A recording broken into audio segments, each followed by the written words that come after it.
अकेले रहना बहुत पसंद है। अकेले रहने में मजा आता है। कभी-कभी घर में तीनों बच्चे इधर-उधर भागते रहते हैं। वो सारा हंगामा मुझे थका देता है।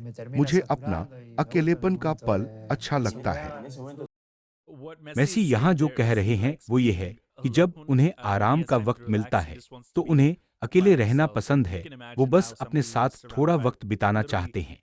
और आप सोच सकते हैं, जो इंसान हर वक्त लाखों लोगों से घिरा रहता हो, जब वो पब्लिक में हो, स्टेडियम में हो, कहीं भी जाए, और साथ में उसका अपना बड़ा परिवार और दोस्तों का ग्रुप भी हो, तो उसके लिए वो अकेलापन, वो थोड़ा सा अपना वक्त, कितनी बड़ी राहत होगी। इस वीकेंड मेसी अपनी जिंदगी के सबसे बड़े मंच पर उतर रहे हैं। वो एस्पानिया के खिलाफ खेलेंगे, अर्जेंटीना का वर्ल्ड कप टाइटल बचाने के लिए। तो मुझे लगा कि यही सही मौका है उन्हें एक इंसान के तौर पर थोड़ा और जानने का। उनकी टैक्टिक्स और स्ट्रेटेजी के बारे में तो हम काफी जानते हैं, पर मैं उनकी निजी जिंदगी और पसंद नापसंद को थोड़ा और समझना चाहता था। नहीं, ऑर्डर वाला नहीं। इसीलिए मैं हमेशा से ऑर्डर का ऑब्सेस्ड रहा हूँ। वो थोड़ी लापरवाह थी। मैंने उसे बदल दिया। तो तुम उससे ज्यादा व्यवस्थित हो। अब नहीं, अब वो भी लगभग उसी लेवल पर है। पर शुरू में वो एकदम बिखरी हुई थी और मैं हमेशा से बहुत सलीकेदार। पर कितना ऑर्डर, जैसे कपड़े रंग के हिसाब से। यहाँ वो बता रहे हैं कि वो अपनी शर्ट को रंगों के हिसाब से बड़े करीने से तय करते हैं और अपने कपड़े एक रात पहले ही निकाल कर रख देते हैं। यहाँ तक कि मोज़ों की दराज को भी एक खास तरीके से जमाते हैं, जो उनकी पत्नी के तरीके से अलग है। पर ये बात कि जो इंसान फुटबॉल को अपनी मर्जी से मोड़ सकता है, वही अपनी रोजमर्रा की जिंदगी में इतना व्यवस्थित है, बहुत कमाल की है। मुझे इससे वो ख्याल याद आता है कि आपके कमरे में, आपके आसपास, जहां आप रहते और काम करते हैं, वो सब असल में आपसे अलग नहीं है, वो आपके मन का नक्शा है। तो अगर आप बिखरे हुए माहौल में रहते हैं, तो वो आपके मन की हालत के बारे में कुछ कहता है।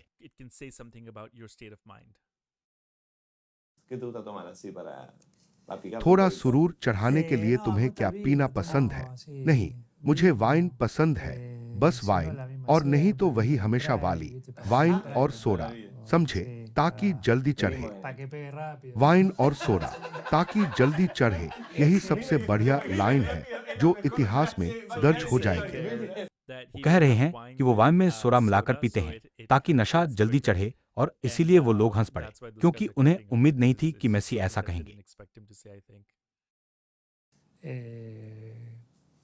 और हाँ, मेरी माँ, हम साउथ जोन में रहते थे और हमें रोसारियो के बिल्कुल दूसरे छोर मालविनास तक जाना पड़ता था। माँ को हर रोज पैसे लेने भेजा जाता। कहते पैसे मिलेंगे, पर उस जमाने में बस 5-10 पेसो देते। कभी जाती तो कहते जिसे देना है वो आदमी आज नहीं है। इसीलिए वो हमेशा चिढ़ी रहती थी। उनकी किसी भी कामयाबी और शोहरत से पहले उनकी मां पूरे रोज़ारियो शहर में पैदल चलकर वो पैसे वसूलने जाती थी जो क्लब उन पर उधार रखता था, और हर बार उन्हें बस 5 या 10 पेसो देकर घर भेज दिया जाता था। तो यह है वो पृष्ठभूमि जहां से मेसी आते हैं। यही वो परिवार है जिसने उन्हें उनके शुरुआती दिनों में संभाला। उस वक्त लोग एक दूसरे को बहुत कुछ कहते थे। उसने मुझसे कहा, अर्जेंटीना में तुम्हें क्यों नहीं चाहते? खुद की आलोचना क्यों करते हो? उसने बार्सिलोना का हर पल जिया, हमारी हर जीत का हिस्सा बना, एंजॉय किया। फिर अर्जेंटीना में जो हुआ, उसे समझ ही नहीं आया कि हो क्या रहा है। बहुत दिलचस्प बात है कि उनके बेटे ने उनसे पूछा कि अर्जेंटीना में लोग आपको पसंद क्यों नहीं करते, जबकि यूरोप के क्लबों में उन्हें इतनी कामयाबी मिली थी। और उनके बेटे ने वो शोहरत और वो प्यार अपनी आंखों से देखा था। तो जब वो उस दौर से गुजर रहे थे जब अर्जेंटीना में उन्हें उतना पसंद नहीं किया जाता था, तो वो उनके छोटे बच्चों के लिए और खुद उनके लिए भी एक उलझन भरा वक्त था। पता नहीं आखिरी बार कब था पर फिल्में देखते इमोशन में बह जाता हूँ। हाँ, उसे जीता हूँ, जल्दी से पोंछ लेते हो ताकि अंत न देखे, या भरोसा है। हाँ, मोमेंट पर डिपेंड करता है। वो कह रहे हैं कि वो अक्सर किसी फिल्म में हद से ज्यादा खो जाते हैं क्योंकि वो इतने भावुक हैं कि फिल्म देखते देखते उनकी आंखें भर आती हैं। फिर वो मजाक में कहते हैं कि आंसू पोंछ लेते हैं ताकि पत्नी देख न ले, तो शायद वो जल्द ही मायामी के इमाक्स में ओडिसी देखने की लाइन में खड़े हों। तजुर्बा और जिंदगी पर जो दिल महसूस करता और चाहता है, उसे कभी मत छोड़ो एक पल लगा, अब आगे कुछ नहीं। और मैंने कहा मैं अर्जेंटीना टीम में दोबारा नहीं लौटूंगा। बाद में बहुत पछताया क्योंकि टीम के मैच देखकर मरने का मन करता था, तो फैसला लेते ही पछताए। हाँ, जब दोबारा टीम के लिए खेलने लगा। ये वो वक्त है जब 2016 में उन्होंने अर्जेंटीना की टीम छोड़ दी थी। घर बैठकर उन्हें खेलते हुए देखते थे और वो कह रहे हैं कि उस हाल में उनका जीने का मन ही नहीं करता था, वो वहां तक पहुंच गए थे। तो उस सब से वापस लौटना और पिछले 10 साल का ये सफर 2016 से 2026 तक इस वापसी को और भी खास बना देता है, क्योंकि ये वो सपनों वाली वापसी है जो किसी भी हाल में मुमकिन हो सकती है। नहीं, मैदान के अंदर कहते हैं ना, बचपन से ही मैं मैदान पर उतरते ही बदल जाता था। बस जीतना होता था, वही सब बाहर आ जाता है जो बाहर तुम अंदर दबा के रखते हो। हाँ, मैं कम्पेटिटिव हूँ, गर्म हो जाता हूँ, बहस भी करता हूँ। और यहीं पर उनका जीतने का जुनून साफ नजर आता है। जिस पल वो मैदान पर कदम रखते हैं, वही शर्मीला, नरम, सलीके वाला इंसान एक ऐसे शख्स में बदल जाता है जो जीतना चाहता है, जिसे जीतना ही है, जो मैदान के बाहर की हर चीज भूलकर बस अपने काम पर ध्यान लगा देता है, और वो काम है अपनी टीम और अपने परिवार के लिए जीतना। वर्ल्ड कप, हाँ, जैसा पिच पर दिखा बस वैसा ही था। मैंने अपनी फैमिली से कह दिया था, बस इसके बाद खत्म, हमने सब कुछ किया, सब कुछ जीत लिया, अब हमारे लिए कुछ बाकी नहीं बचा।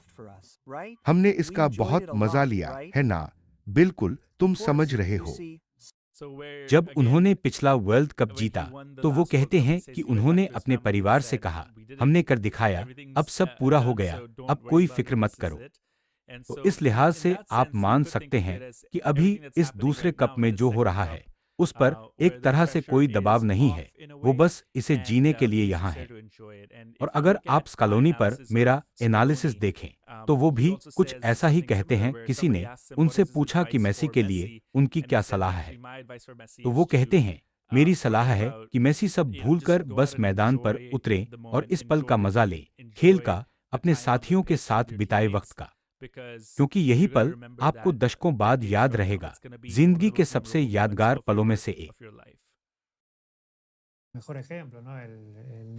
सबसे अच्छी मिसाल है ना, कभी हार न मानना और कोशिश करते रहना, है ना, किसी भी चीज में, क्योंकि आखिर जिंदगी इसी की तो बात है, गिरना, फिर से उठना और दोबारा कोशिश करना। और जिंदगी असल में यही है, गिरना, फिर उठना और दोबारा कोशिश करना। और ये आप मेसी में बार बार देखते हैं। हाँ, कभी उनके और अर्जेंटीना की टीम पर विवाद भी होते हैं, पर जिस चीज से आप इनकार नहीं कर सकते, वो है उनका बेमिसाल टैलेंट। बार बार वो पिछड़ जाते हैं, जैसे अब हमेशा के लिए बाहर हो गए, और फिर वो वापसी का कोई रास्ता निकाल ही लेते हैं। उनमें वो हार न मानने वाला जज्बा है, वो जुनून है कि वो पहेली को ऐन वक्त पर सुलझा देते हैं। और बेशक इस पूरी मुहिम के बीचों बीच वो खुद हैं, तो रविवार को पूरी टीम इसी इंसान के इर्द गिर्द जुटेगी। वो इंसान जिसका दिमाग इतना व्यवस्थित है, जो कम बोलता है, अरबपती है और अपनी शर्तें रंगों के हिसाब से तय करके रखता है, और साथ ही जो सालों से इस खेल में सिर्फ खेल के देश के और साथी खिलाड़ियों के प्यार के लिए लगा है, तो मुझे लगता है रविवार को हम किसी न किसी रूप में इतिहास बनते देखेंगे और मेसी जरूर उसके केंद्र में होंगे। मुझे नहीं लगता कि फुटबॉल में कोई मेसी जितनी शोहरत के पास भी पहुंचा हो, और शायद आगे भी कोई नहीं पहुंच पाएगा। इन इंटरव्यूज को खंगालने के लिए हमने अपना प्रोडक्ट स्किम इस्तेमाल किया। हमने ये बनाया ही इसलिए है ताकि रोजमर्रा की जिंदगी का शोर और जानकारी का बोझ कम हो। आपके पास 4-4 घंटे के पॉडकास्ट सुनने का वक्त नहीं होता है ना? तो हम इसे आसान कैसे करें कि आप किसी भी चीज को स्किम करके फौरन उसका सार समझ जाए और उन पॉइंट्स को दोस्तों परिवार के साथ झट से शेयर कर सकें। तो स्किम प्लस पर जरूर जाइए और हमारा क्रोम एक्सटेंशन भी आजमाइए, जिससे सिर्फ हमारी साइट के नहीं बल्कि कोई भी वीडियो चंद सेकंड में स्किम हो जाए। अगर वीडियो पसंद आए तो लाइक और सब्सक्राइब जरूर कीजिए और रविवार को मिलकर एक शानदार मैच का मजा लेते हैं। If you like this video, please like and subscribe, and let's have a fun game viewing on Sunday.